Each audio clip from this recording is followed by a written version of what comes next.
Ladies, gentlemen, and it is not lady, statistically speaking, it is actually lady. For example, I checked my Facebook account and I have 7% of the people who are liking me are actually women. I would not have expected this. I was thinking about 1 or 2%, but 7%, quite a nice ratio here. And welcome back, ladies and gentlemen. It is Satiini against DeathAngel here, and possibly the last game. Satiini is up 2-0 against DeathAngel, and maybe because of the fact that DeathAngel is realizing, okay, he's got absolutely no chance against Satiini, who's just playing very, very smart, very aggressive, and he's got this beautiful timings with his attacks. Maybe DeathAngel is realizing that he can come back. That's why he might be. That might be the reason why he chooses to play Terran. And he is spawning as the red Terran this time at the 6 o'clock. Meanwhile, Satiini, of course, as the yellow Terran here at the 12 o'clock location. Second refinery just finished for Satiini. Meanwhile, DeathAngel's second refinery already finished a couple of minutes ago. Satiini once again going for the Reaper like he did on the last game. Even though this time this Reaper build will not be too successful, he still has this SCV here, checking what's going on at the natural expansion. Meanwhile, DeathAngel going for the factory as fast as possible. Maybe a Cloak Banshee play is a thing which might be happening, so I'm really curious where this is going. SCV moving out, Marine moving out, SCV moving back home, but now it's trying to check what's going on here. The gold maybe going for the Zelnaga Watchtower. Just checked with this Reaper, this Zelnaga Watchtower, so let's follow this Reaper a little bit to see what this Reaper will scout and what this Reaper will be able, and how much damage the Reaper will be able to do. So it will not be some Banshee play, instead it will be some Siege Tank play here by DeathAngel. He's got one Siege Tank in production, Siege Mod being researched right now, and there is the Reaper, and let's follow the Reaper. So the Reaper is starting to attack. Nice depot placement here by DeathAngel, so the Reaper will be forced to use the mineral lines. We just could have seen even a small surround here, but looks like DeathAngel did not want to go for the surround, and he's got a Marine out, he's got another Marine out, but because of the fact that this Reaper is down to 8 HP, the Reaper just decides to move back. So killed a Marine, killed 2 SCVs without without losing this Reaper, and he scouted the whole base out, so he knows about this tech lab, he knows about no add-on here, so it's fair for him to assume Siege Tank play might be a possibility. And even though DeathAngel might be playing Terran right now, I think this should be no problem for Satiini as well, because he's just such a good player. He knows how to handle Terrans as well, how to know Zerg, even though his TVZ is pretty impressive.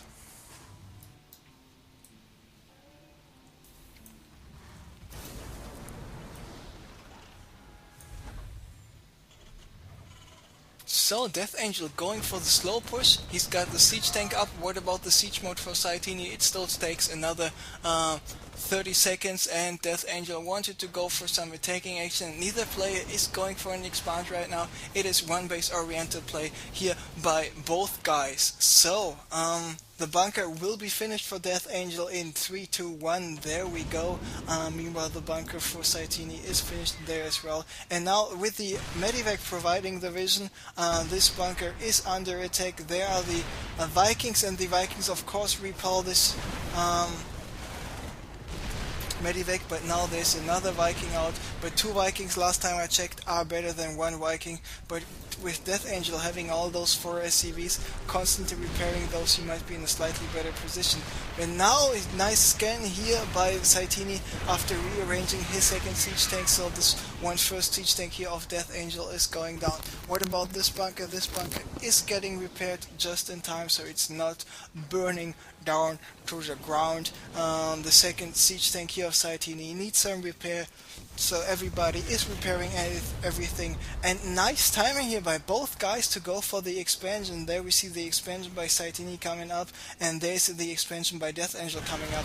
And there is Satiini moving out, and this siege tank is under a lot of pressure. It is going down. It's only this bunker left and the 4 SCVs. Now it's only 2 SCVs for DeathAngel, and the bunker goes down. And how much damage will be those 4 Marines able to do? Not that much. So Satiini's got 3 full HP siege tanks here, and those Marines just running away. But because of the fact that siege tanks with a movement speed of 2.25 have the same movement speed than the Marines, they won't be able to do much at all, because those siege tanks have to stand still for just a small, tiny bit amount of time to be able to do some damage actually.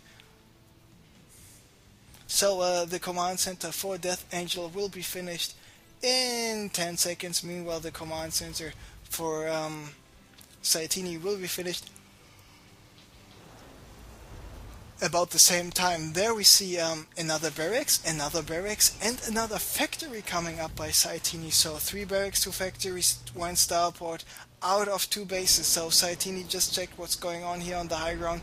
Not too much, because yes, the orbital command at the natural just finished for DeathAngel. And to be honest, even though DeathAngel might be behind right now, I'm pretty much impressed with this Terran style, because I never saw him play Terran before. And I mean, for a guy who does not play Terran on a regular basis, he's playing pretty good, even though he just got obliterated. Those 2 tanks just got taken out. Of course, unsiege tanks do horrendous amounts of damage against Vikings, because yes, they do 25 damage with this armored units like the Viking is. So it just takes 5 shots to kill a Viking for a siege tank, and the siege tank got an attack speed of nearly 1 second. So it's just takes not even 2 seconds for 3 siege tanks to one-shot. It just takes 3 siege tanks about 2 seconds to kill a single Viking. So Viking down, Viking down, Viking down. No, that was a little bit too fast, but I guess you get where I wanted to go with this. So, DeathAngel is going for the double factory as well, but the difference between DeathAngel and Satiini is that Satiini's got actually 3 barracks in total, and he's got on every production facilities an add-on, so he will be a little bit more flexible, getting the reactor here on the starport, getting a tech lab on the barracks, and getting another reactor on the other barracks. So he will be able to produce 2 Marines, 2 Marauders, 2 siege tanks, and 2 medivacs at once out of 2 bases, which is quite a lot. For the moment, Satiini is pulling back. Let's take a look at the harvest account, and the harvest account in the income tab is telling us that Satiini has a slight lead regarding the harvest account, but on the other hand, we see in terms of units lost, DeathAngel is already behind 1,000 resources, and 1,000 resources could easily mean something like, let's just go with 6 Marauders, 7 Marauders maybe, but I guess a 6 is a little bit more accurate. The supply is the same for both, so even though Satiini was able to crush this contain, even though he did more damage to DeathAngel than DeathAngel did to Satiini, the supply is the same, the harvest account is the same as well. So if units lost is telling us that DeathAngel is behind, the reason because of that is actually the fact that one of those 2 guys was able to start mining a little bit sooner, and it should be DeathAngel, because yes, he was the one who was behind. And interesting choice by Satiini to go for an command center once again here in the top left. Did quite some damage there. And DeathAngel having 3 Vikings over there, just checking what is going on. Will I be able to catch a lone Hellion? Will I be able to catch a small lone medivac? Will I be able to intercept the medivac of the year 1000? The Millennium medivac. Millennium medivac. Copyright by Andre, you heard it here first.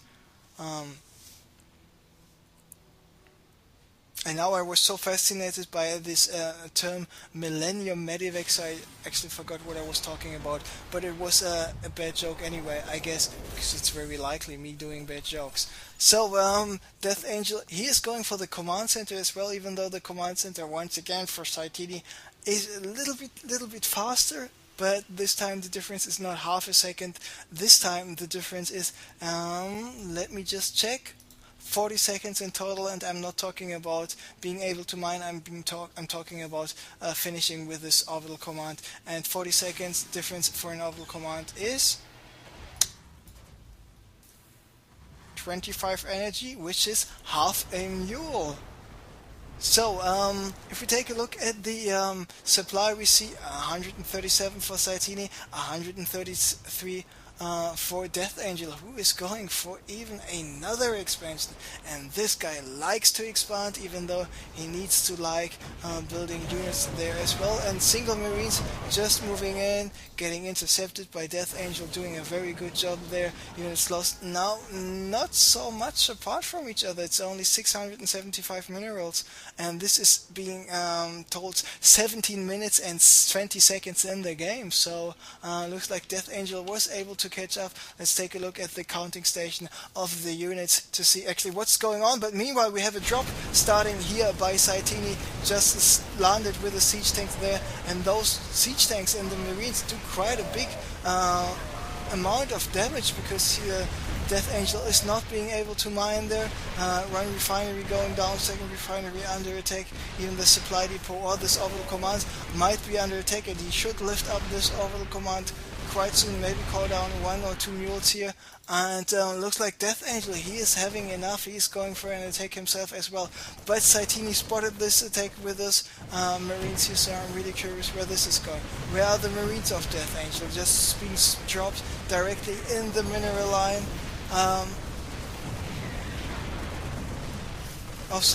Satiini was dropping the Marines in the mineral line of DeathAngel. DeathAngel forced to rearrange his siege tanks, and looks like someone did not lift up his orbital command just in time. Meanwhile, the counter-attack is continuing. DeathAngel is having the vision here on the high ground. He's having the Vikings there as well, and the Vikings doing some damage, even though the siege tank, for example, here on the low ground can get rid of it as well. But now the Vikings are out of range of the siege tank, so how much more damage will he be able to do? On the other hand, what is our other drop doing? Just continuing. Everybody's attacking everybody's construction facility, and I'm not sure why he's not rearranging this factory. You don't, I mean, I know DeathAngel likes the factory and stuff, but having 3 factories, one of them burning down to the ground just for the sake of not moving the buildings, I'm not sure. So meanwhile, Satiini was able to take down this attack here by DeathAngel, and it is looking better and better for Satiini, because Satiini is a little bit more consistent. He's actually sieged up in the main base and not somewhere here on the low ground with a siege tank. So I think Satiini might be able to take this game. On the other hand, yes, DeathAngel is still on 3 bases like Satiini is on 3 bases. He does not have a planetary fortress anywhere, so he's got 3 times the mules, 3 times the scan. But now Satiini is moving out, and he got so many Marines, he's got so many siege tanks, he's got a couple of Marauders in the mix as well. And I just give them this building 2 seconds. 1, 2, boom, there we go. And DeathAngel is even calling the GG, and indeed it was some good games we saw tonight. And Satiini taking the Epicup number 6 with a $50 prize, was sponsored by Razer, so congratulations to him. And he was and is a worthy champion, so I'm pretty happy that I casted even his first round game and a couple of games in the mid round as well, because yes, it is Satiini. He's a very good player, so congratulations to him. I mean, DeathAngel, even though he's not too confident in his TVZ, he did quite a good job there, and he was able to reach the finals. We got a lot of good players in the tournament here, and hopefully next week, and I think it will be absolutely no problem to have more than 128 participants